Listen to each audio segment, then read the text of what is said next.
Muito boa tarde, irmãos. Aqui estou eu, novamente, Maurício. Essa quarta-feira maravilhosa que o Senhor de Deus nos concedeu. Aqui para conversar um pouco com os irmãos a respeito do assunto: por que Jesus é ao mundo? Por quê? Certamente daqui praticamente 5 meses, estamos no mês de julho, já estamos entrando para agosto, vamos em dezembro comemorar o Natal. Por que Jesus veio ao mundo? Se você for lá parar para ler sua Bíblia, lá no livro de Hebreus, capítulo 2, versículos 14 ao 15, leia lá: visto pois que os filhos têm participação comum com a carne e sangue, destes também ele igualmente participou, para que por sua morte destruísse aquele que tem o poder da morte, a saber, o diabo, o livrasse de todos que, pelo pavor da morte, estavam sujeitos à escravidão por toda a vida. Isso depois, se os irmãos quiserem acompanhar, abram a Bíblia de vocês no livro de Hebreus, capítulo 2, do versículo 14 ao 15. Irmãos, isso merece mais do que uma devocional do que eu vou contribuir com os irmãos aqui nessa tarde, quarta-feira. Em Hebreus 2, versículos 14 e 15, esses versículos ligam o início e o fim da vida terrena de Jesus aqui na terra. Eles deixam claro que Jesus veio, eles seriam ótimos para serem usados como um amigo ou um familiar incrédulo para guiá-los passo a passo em sua visão cristã do Natal. Como eu disse, estamos no mês de julho. O Natal em dezembro vai começar as festas de Natal.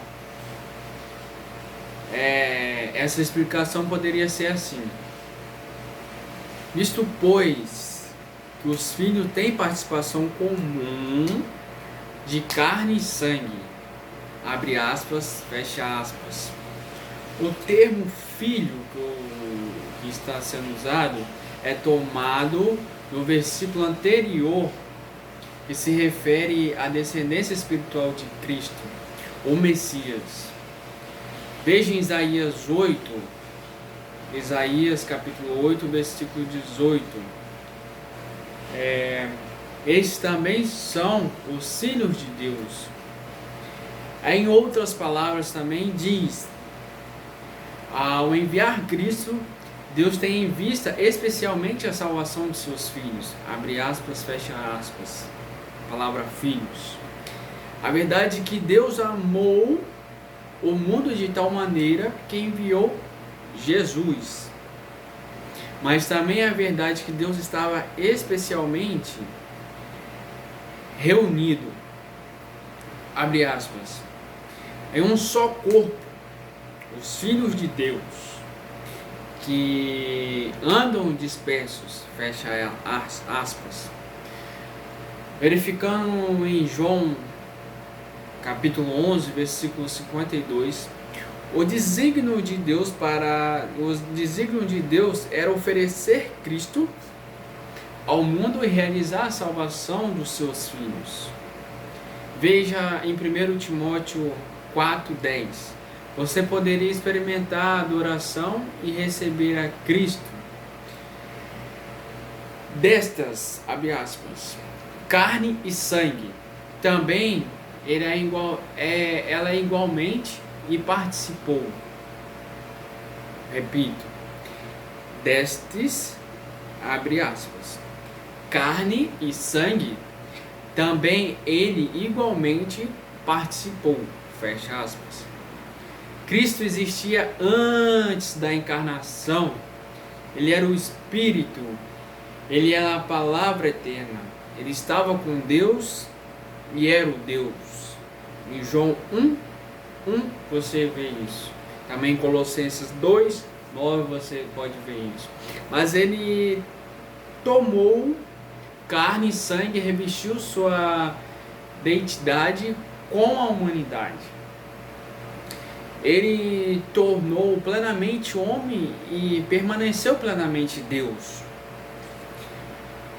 Esse é um grande mistério em muitos aspectos, irmãos. Mas é o coração da nossa fé. E é a fé que a Bíblia ensina. Agora, para que e por sua morte? Eis a pergunta. Aí, meus irmãos, a razão pela qual Jesus se tornou homem foi morrer como Deus. Ele não podia morrer por todos nós, não podia morrer pelos pecadores, mas como homem ele podia. Seu objetivo era morrer, portanto ele precisou nascer humano. Ele nasceu para morrer. Aí quando olhamos a Sexta-feira Santa, é a razão para o Natal. Isso é o que precisa ser dito hoje sobre o verdadeiro significado do Natal. Certo que eu estou falando do Natal agora, mas o Natal é comemorado em dezembro. É um texto que chamou minha atenção e eu estou expondo aos meus pensamentos junto com os irmãos. Voltando a repetir, voltando a frisar o que eu tinha dito antes. A razão pela qual Jesus tornou homem foi morrer. Como um Deus, ele não podia morrer pelos pecadores, mas como homem, ele podia. Seu objetivo era morrer, portanto, era morrer. Portanto, ele precisou nascer o quê? Homem. Ele se fez homem. Ele nasceu para morrer. Como eu disse, a Sexta-feira Santa é a razão para o Natal. E é o que precisa ser dito hoje sobre o significado do Natal. E aí, meus irmãos, a gente pode ver isso. Ao morrer, Cristo desmornou o diabo. Como? Aí eis a pergunta. Como? Como Cristo desarmou o diabo? Vejamos. Simples.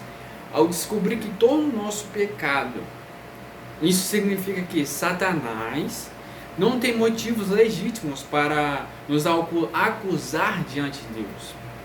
Abre aspas. Quem tentará acusação contra os eleitos de Deus? É Deus quem os justificará.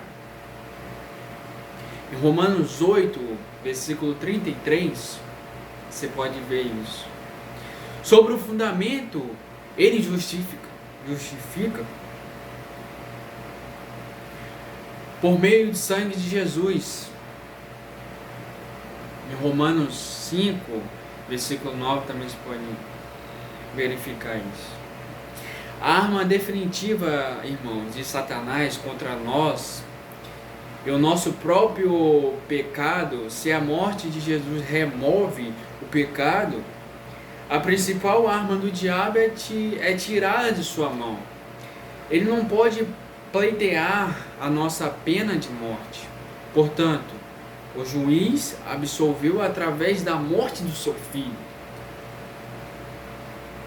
Aí logo estamos livres do pavor da morte.